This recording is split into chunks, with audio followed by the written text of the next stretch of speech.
From this starting point, social contract theorists show in different ways why individuals would give up their natural personal freedoms for the privilege of political order. As time goes by, though, social contract theories are being replaced more and more by new concepts in politics, such as utilitarianism, Hegelianism, and Marxism.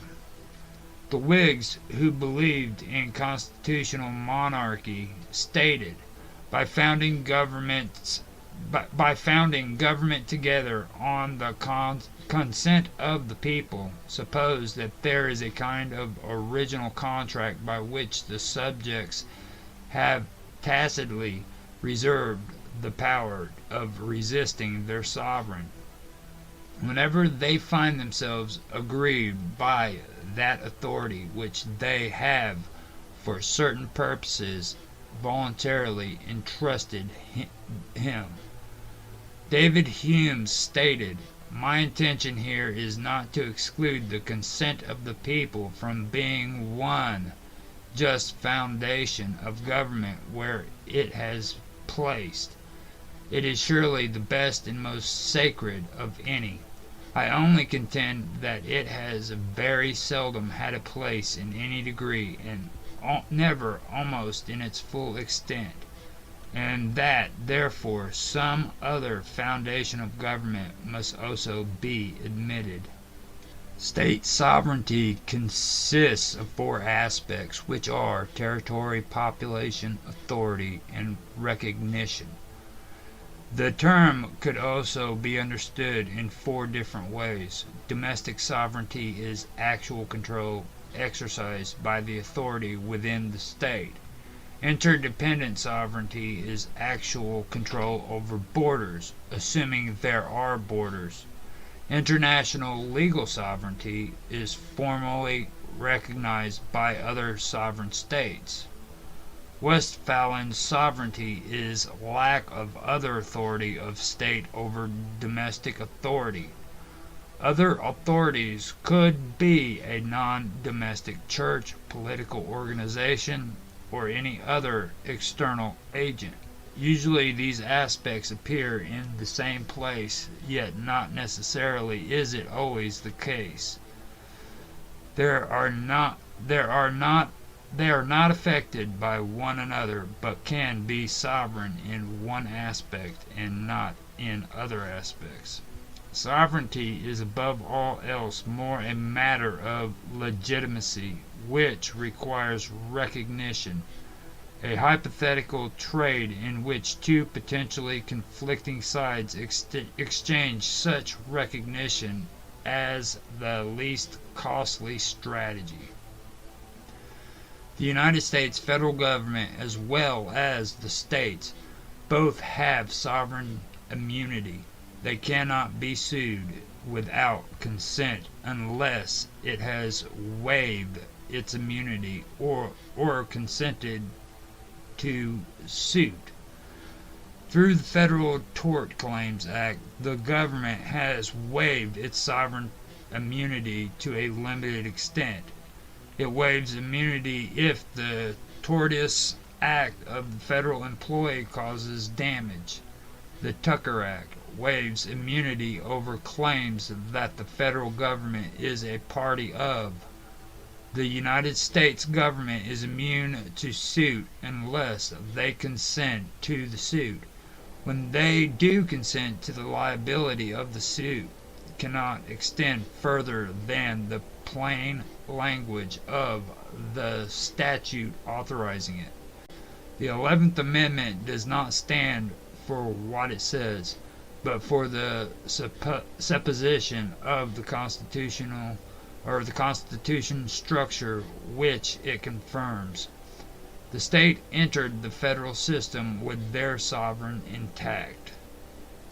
That the judicial authority in Article 3 is limited by this sovereignty. The state, therefore, is not subject to suit unless by consent either expressly or in the plane plan of convention. Law in the United States derives from constitutional law, statutory law, treaties, administrative regulations, common law, as well as case law. If a statute is considered unconstitutional, that statute doesn't merely disappear automatically. It must be deleted, with a new statute to take its place. Many states and federal statutes that have been declared unconstitutional still remain on the books for decades since. Under the principle of stare decisis, it is assumed that no lower court would attempt to enforce an unconstitutional statute. If a court does try to enforce these statutes, then the Supreme Court would step in and overturn the decision. The concept in turn goes for any court that doesn't enforce a statute that is constitutional as well. The United States Code is the codification and compilation of permanent and general federal statutes. Some of the statutes give the executive branch power to create regulations published in the Federal Register and codified into the Code of Federal Regulations. Regulations carry the force of law under the Chevron doctrine. All states have a legislation which enacts statutes and executive branch that publicly declares in a formal and official manner regulations that are in accordance with the statutes. A judicial branch that applies, interprets, and sometimes overturns statutes and regulations from the executive and legislative branches. This also applies to ordinances within the state too. State government obtains plenary power to cover laws that aren't replaced by the federal Constitution and federal statutes or international treaties that aren't approved by the federal Senate. Although Congress under Article 1, Section 8, Clause 3 has plenary power over interstate commerce, that doesn't preclude states from passing laws which affect interstate commerce also. This is known as the Dormant Commerce Clause. State laws have not really conformed together in the United States since its independence. Instead, it has gone in different directions to the point where the United States cannot consider itself as one legal system. It is actually 50 separate systems of tort, family property, contract, and criminal laws. The concept of plenary sovereignty is unlimited authority or control over other circumstances such as public funds, collateral, and legal claims. We hold these truths to be self-evident, that all men are created equal, that they are endowed by their Creator with certain unalienable rights, that among these are life, liberty, and the pursuit of happiness. The person was originally referred to as a mask worn by actors on a stage. A person is a being such as a human with capacities and attributes consistent with personhood. Personhood is defined in different ways by different authors, disciplines, cultures, times, and places. According to jurisprudence, a natural person is a human, and in many cases, human rights are granted only to the natural person.